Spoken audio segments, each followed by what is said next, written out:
So it's something that means a lot, and in this case, obviously, to Karen. Another question, just that I was thinking about now, Simon, with the giant eagle owl last night and the various eagle owl. I didn't actually get time to ask Pete. How did it actually catch the frogs?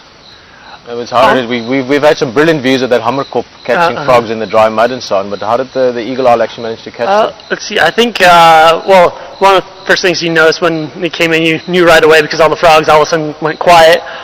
Then, yeah, I believe it just kind of looked around and at the start just kind of swooped down and got one. I was kind of looking in the water, I mean, oh yeah, just in the water itself, just on the edge.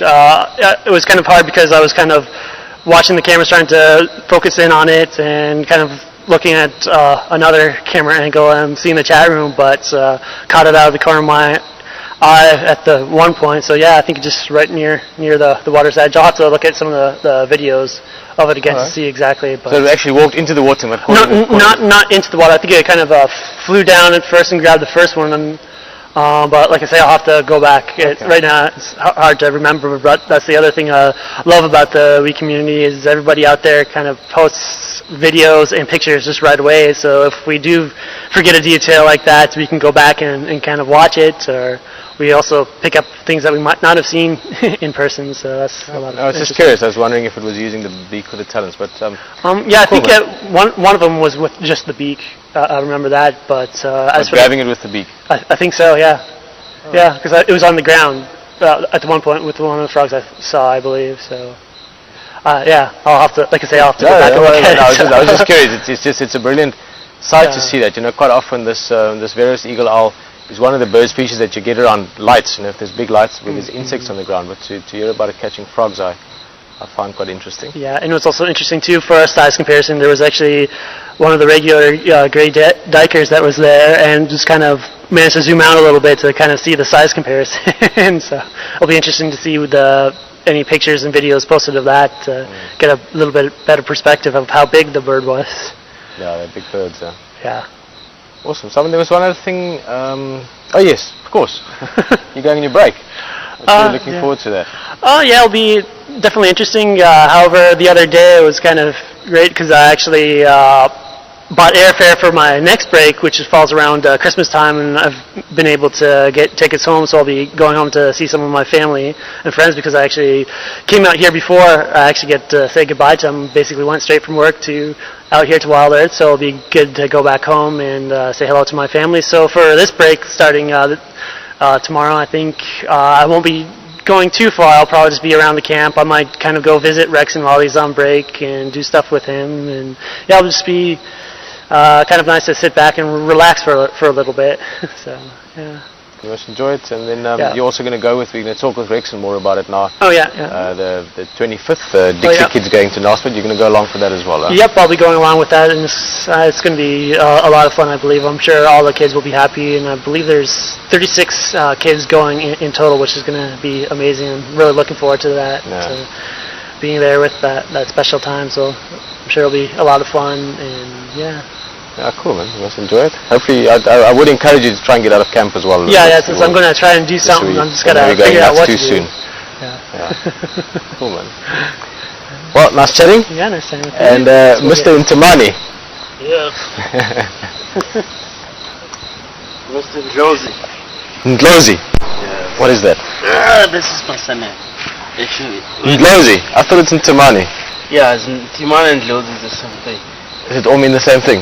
Yeah, you know, in our culture, each and every surname, it got an animal that represents that surname. So, my surname is presented by Ndlozi. Ndlozi is a serval. I mean. Okay. So yeah, it's where it comes from. So in Shangani, if you call a serval, you call it Ndloti.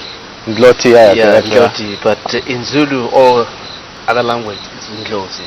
All right. You know, so it's easy like that way. See, we always get to learn more about each other, even after a long time. Yeah, it's true. Rex, where to start, The wildlife. I mean, it's always nice to talk with you about the wildlife. I know you've been loving wildlife for a very long time as well, but it's busy, It's nice. It's very busy. I just want to welcome everyone here on Fireside Chat, and also, I mean, having you on your leave on a Fireside Chat. It's been a long time. I was waiting for this team to come back, and we all can do this all together. Yeah, it's really amazing, Peter. We have done well on sightings. We have seen, you are aware, we have seen 4 leopards at the same time, but we haven't been able to see the 2 because it was very thick at the same At the same place? Yeah, there by Mlowati, Twin Dams, Mafufunya and Jordans, and we have another leopard which we haven't able to recognize and Gorula, they were in the same spot. So it's not often to see that many together, huh? It was, I mean, it was amazing, and everyone was That's what you call it, a dapple of leopards. A lips or something, like you can call it like that way. So yeah, it happened. I mean, it was very, very good. In terms of all the sightings, we have seen new sort of nomadic males elephant coming into the area. You're able to see them. Yeah, the only one I saw that I recognize as new is that his tusks very, very even and a little bit short but very thick because he broke both of them at the same length. Yeah, the big elephant, probably 6.5 ton elephant. And the indentation is well done. Yeah, he was beautiful. Yeah, I mean, we have seen a lot of elephants. Some of them are still young, but the tusks are very broad. A little bit long. You can see that they're still young, but the tusks are going to develop more and more in future. So it's quite a lot of animals that were coming in and out, and bringing enough elephant were here in and out, and there's quite a few of them that headed. We have seen them headed across into the south, but there was a lot of action happening around here. We have seen leopards, we've seen elephant, rhino. It's quite a lot of them around here. It's also been interesting just with seeing the waterholes drying up. Obviously, the physical aspect of seeing a waterhole dry up is always interesting because you get all the wildlife around it. And black mamba! I didn't tell you, we saw black mamba the other day. Yeah, I only heard from Simon. I was talking. Peter spotted. You have seen black mamba. Yeah, Charles was there, so it's quite a nice one at Treehouse Dam, busy catching frogs in between the cracks there. Yeah. But before we trail off, Rexon loves black mambas, one of his favorite things to run after. It's not as big as the one we saw, but it was big, 2 meters maybe, yeah. But sorry, I'm trailing off, but you know, waterholes drying up is an interesting aspect in themselves, just seeing what happens around that little microenvironment. But with so many waterholes drying up, I mean, on Western Gari, the area we drive now, it's only the pan that gets pumped that has water. Treehouse Dam, Buffelshoek Dam is open. I don't know how long ago Buffelshoek Dam was dry. Yeah, it's like years long, yeah. And also up Buffelshoek side and Manileti, everywhere water's drying up more and more. So it's interesting just to see the slight movement or shift in animal behavior. Territories have changed a little bit. There's been a bit of it the last month or two. You know, the lions have shifted a little bit. It's all sort of, the pieces are being rearranged a little bit. Gorilla and Safari, I think, is one that I was keen to talk to you about because you've known Safari also for a very long time. She's moved around. She used to live here. And what do you think about all of that? Hey, it's really amazing, Peter. If I look at one day, I was talking to Simon. My first time we had that Gorilla, she's now crossing into Nyala Katla and Nyala Dam on those areas. Yeah. It will mean for me, because if you look at the history, you know the history of these 2 leopards, Safari and Gorilla. Look like Safari female, she moved into the west and give a space for the daughter. Almost like free up space because yes. So it looked like now also Gorilla is going to do the same. He is moving up to the north and free the space for one of the youngsters into the area.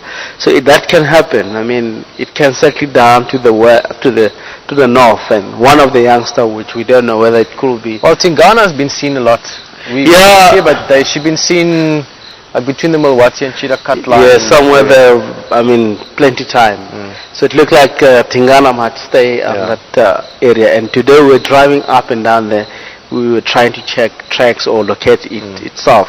So it looked like she's in and around on that area. She might operate Treehouse Dam, Twin Dams, all the way down to the area and back into our neighborhood area. So it looked like that young female, she's more in and out on that area. But I get what you're saying. It's almost like Safari made up. If you imagine it on a visual space, Safari had this area and then she moved away a little bit and then created that space that was sort of safe already because it was occupied for Karula.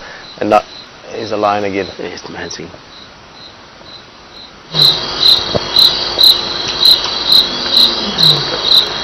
Look in there tomorrow.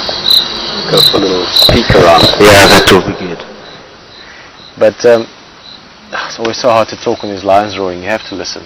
Difficult for you guys to hear, but lions roaring that side is beautiful.